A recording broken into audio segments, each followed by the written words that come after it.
My family said I was too poor to host Thanksgiving and moved it to my sister's house. My kids cried, but I stayed quiet. On the day, nobody knocked, until a truck arrived with a catered feast and a card that read, "From the person you forgot." Then my grandfather walked in and said, "I'm eating here."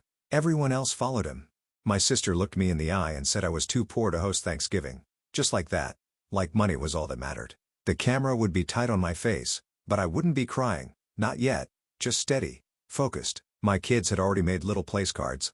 They spent all week drawing turkeys in crayon, hanging them in the window, counting down the days, and I had to tell them no one was coming. My name is Elena Meyer.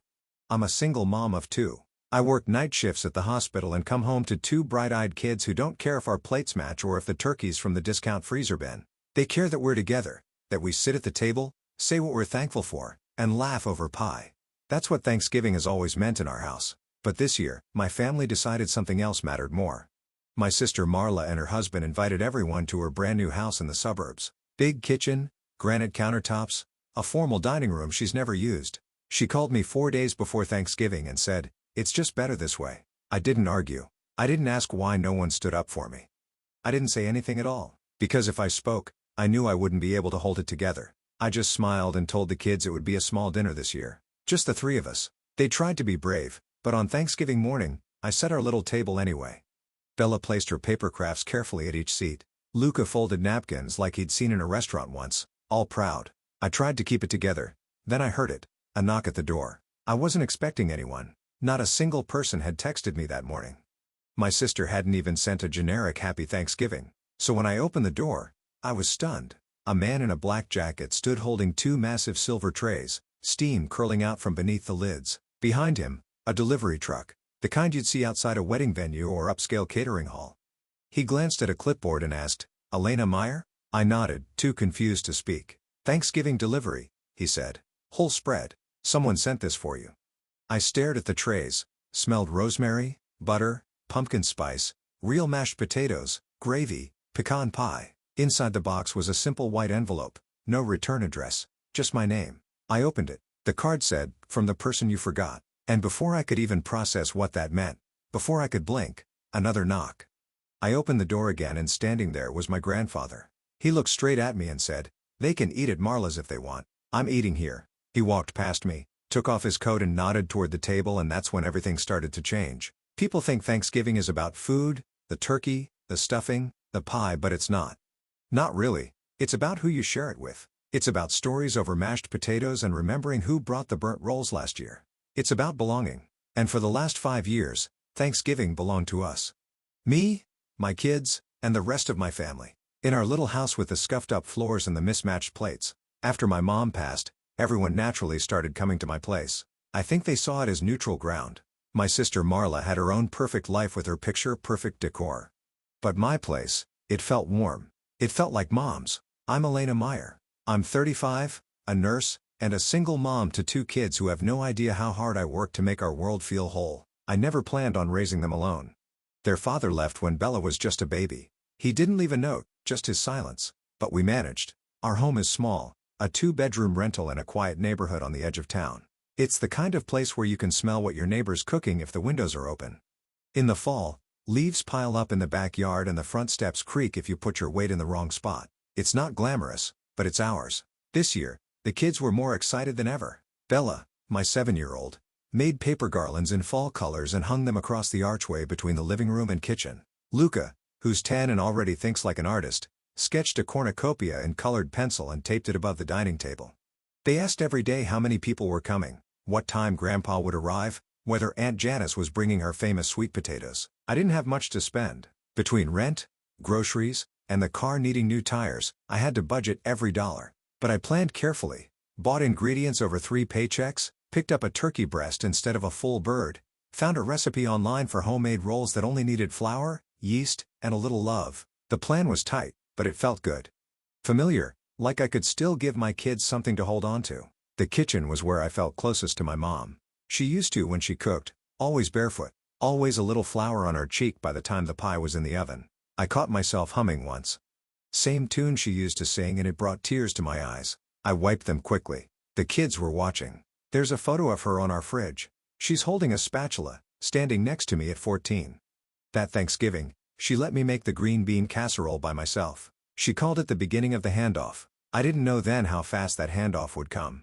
I just knew I wanted to make her proud. When the weather started getting colder, the kids pulled out the Thanksgiving decorations from the storage bin in the closet. Bella found a ceramic turkey she accidentally chipped last year and said, "He's still cute. We can put him on the windowsill."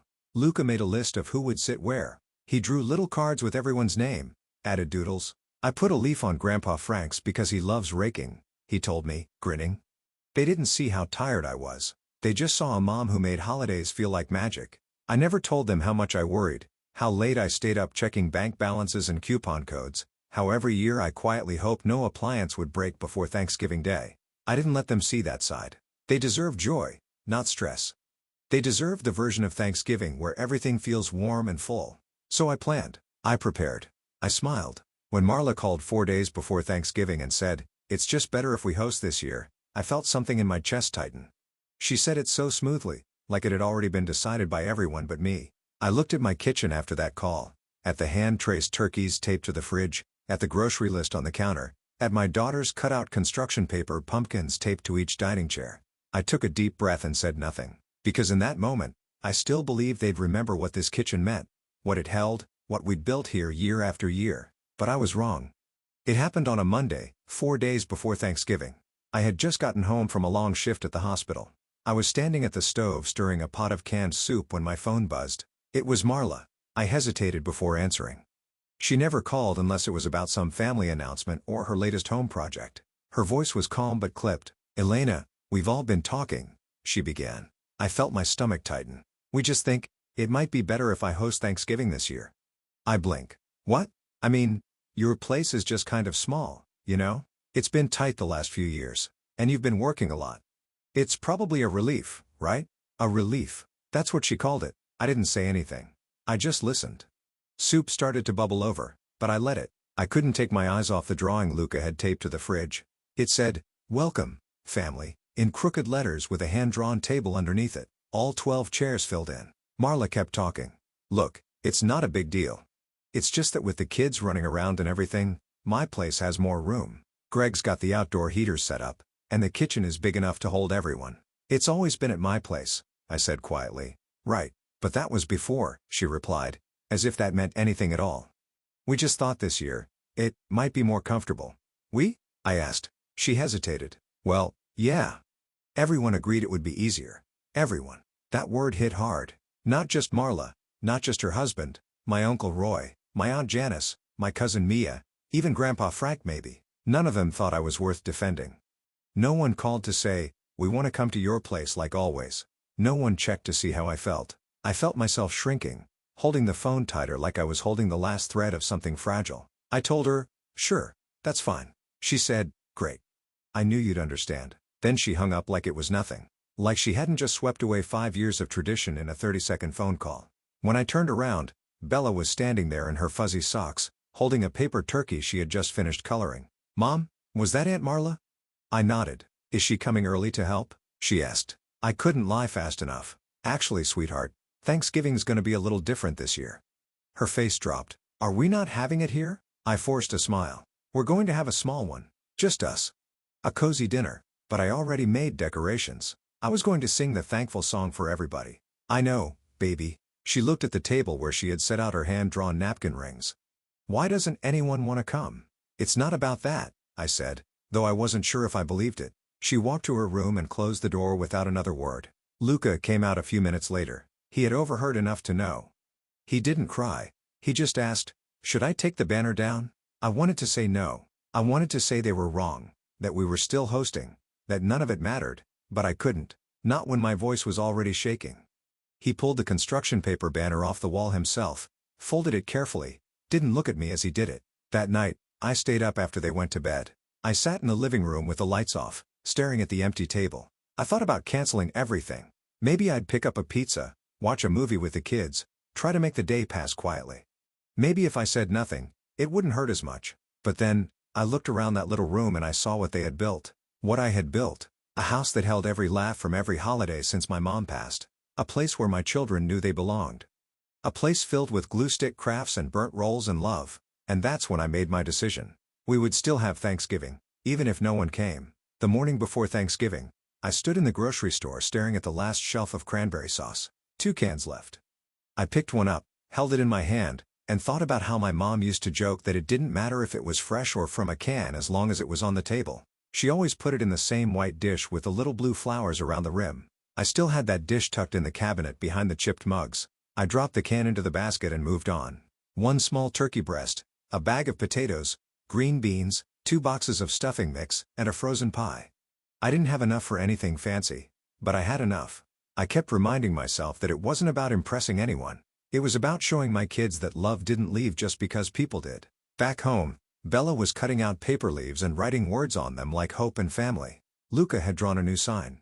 It was simpler than the first one. Just the word thankful in block letters taped to the front door. They didn't ask if anyone was coming. They knew the answer, but they kept working. I think we were all trying to pretend it felt normal. That evening, I prepped everything I could. I boiled the potatoes and seasoned the turkey. I set the table with the same dishes we always used, mismatched and chipped, but clean and full of memory. I folded napkins and placed Bella's paper leaves at each spot. I put the cranberry sauce in Mom's dish. Later, when the kids were asleep, I sat down and stared at the table. 3 seats. I thought about putting away the extra chairs, but I couldn't do it. It felt like giving up, like letting them win. So I left them, even if no one would sit in them. I wanted my children to walk into that room and see a holiday, not a disappointment. I didn't sleep much that night. I kept getting up to check the turkey in the fridge, the pie on the counter, the seating arrangement. Around 4 in the morning, I finally sat down in the kitchen and cried for the first time. Not loud, just quiet tears while everyone else slept. I let it out and then got up and wiped my face because the day was here, and it was mine whether anyone showed up or not. Thanksgiving morning was gray, cold but not snowing. I turned on the oven and put the turkey in, set the music low, and tried to the song my mom used to. The kids came out in their pajamas, hair messy, still half asleep, but smiling. "Is it just us?" Bella asked. I nodded. "Just us." She smiled a little. "That's okay. We cooked together." I let them stir the stuffing and mash the potatoes. Bella snuck bites of pie filling when she thought I wasn't looking. Luca folded napkins into triangles and told me he saw it on a cooking show. They didn't complain. They didn't ask questions. They just helped. By noon, the house smelled like cinnamon and rosemary. The candles were lit. The table was set. I changed out of my pajamas and put on the sweater my mom gave me the last year she was alive. The kids were dressed. Everything looked ready. But the house was quiet. No knocks. No phones buzzing. No cars pulling up. Just the 3 of us standing in the living room looking toward the door like maybe someone would remember. I was about to call them to the table when it happened. A knock. Sharp. Confident. Unexpected. I walked slowly to the door, heart pounding. I wasn't expecting anyone. I hadn't told anyone I was still hosting. I opened it, and standing there was a man in a black jacket with a clipboard in one hand and steam rising behind him from trays in a large delivery cart. "Thanksgiving order for Elena Meyer?" he asked. I froze. I didn't order anything. He smiled. "Well, someone did. Full catered meal. Everything you need." I stared at him, then at the silver trays, the warm scents drifting toward me. He handed me a small envelope with my name on the front. I opened it with shaking fingers. Inside was a simple card. No name. Just 6 words written in neat handwriting, "From the person you forgot." And in that moment, I didn't feel forgotten at all. I stood in the doorway frozen, still holding the card, "From the person you forgot." I read it again as if the words would change. They didn't. I looked up at the delivery driver waiting for a hint, a name, something that would tell me who had done this. He just smiled and said, "Where should I put the food?" I stepped aside. Kitchen straight ahead. He wheeled in tray after tray, a full roasted turkey golden and crisp, sage stuffing, sweet potatoes glazed with brown sugar, 2 kinds of pie, real whipped cream, a basket of fresh dinner rolls, still warm. Everything smelled like home, like the kind of Thanksgiving I thought we had lost. I stood in the kitchen and watched him unpack the trays with practiced hands. He didn't say much. When he was done, he tipped his cap and handed me a receipt that showed nothing but zeros. "It's covered," he said. Then he turned and left.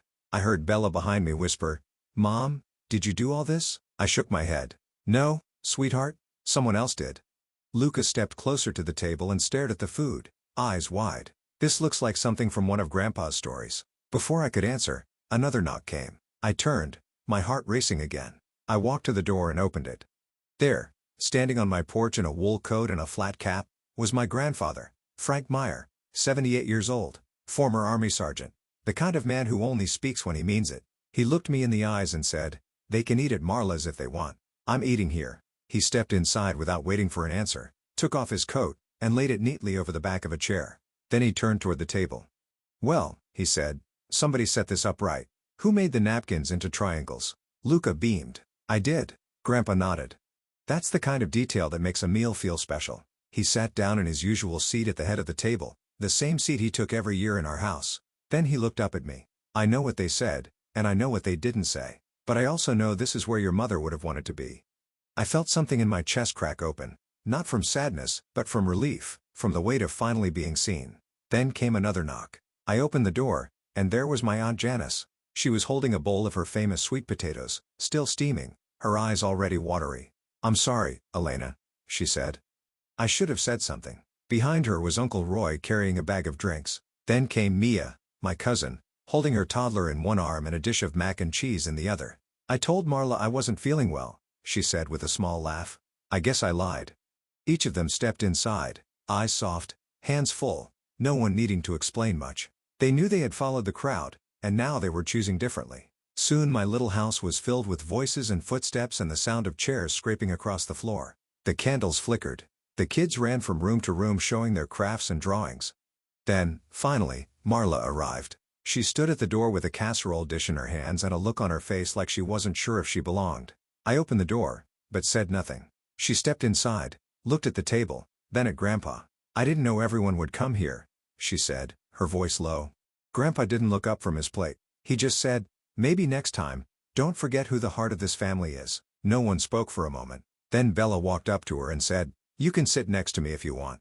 Marla blinked, nodded, and followed her to the table.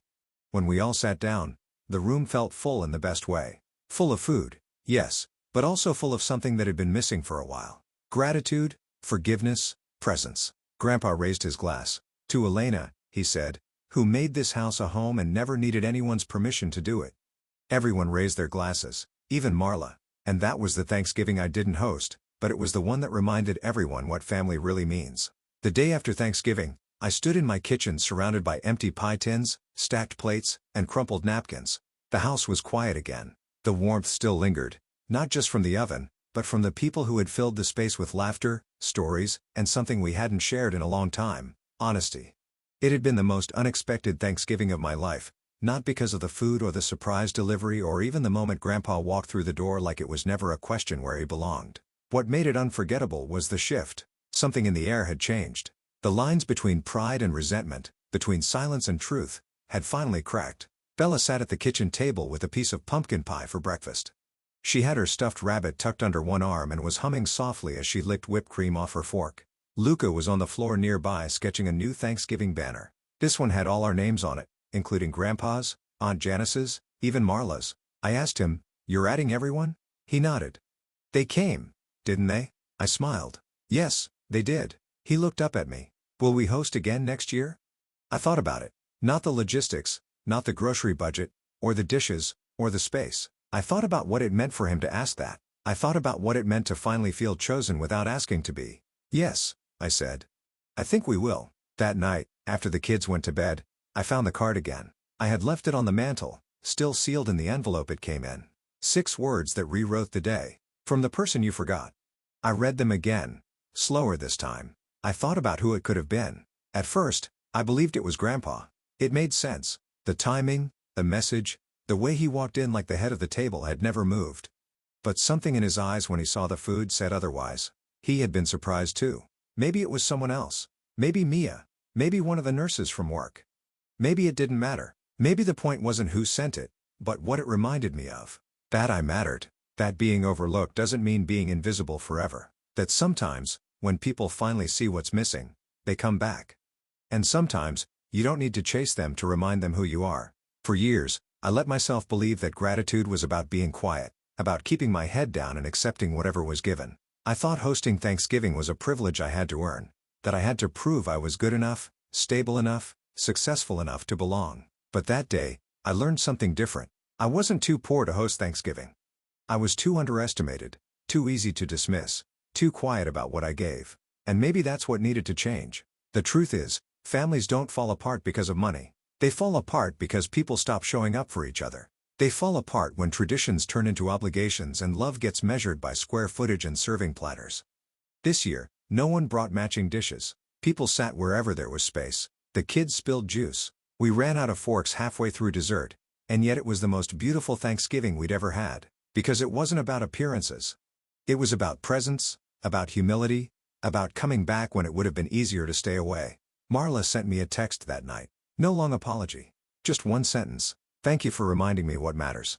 It was enough. I don't know what next year will bring, but I do know this. In my little house with its scuffed floors and chipped plates, we will celebrate again because we have roots here. We have history. And now, we have a future that feels more whole. I'll keep the card in my drawer, not to remember the pain, but to remember the turning point. To remember that sometimes being forgotten is the beginning of being seen again. And if anyone ever tells me I'm too poor to host Thanksgiving, I'll invite them anyway, because now I know exactly what I'm rich in. Thank you for listening to my story. If it moved you, made you think about your own family, or reminded you what really matters during the holidays, I'd love for you to be part of this community. Please like the video if it meant something to you. Share it with someone who needs to hear that they're not alone. And comment below, tell me, what does Thanksgiving mean to you? If you'd like to hear more real stories about life, family, and the moments that change everything, make sure to subscribe to the channel and hit that bell so you don't miss what's coming next. From my home to yours, thank you for being here.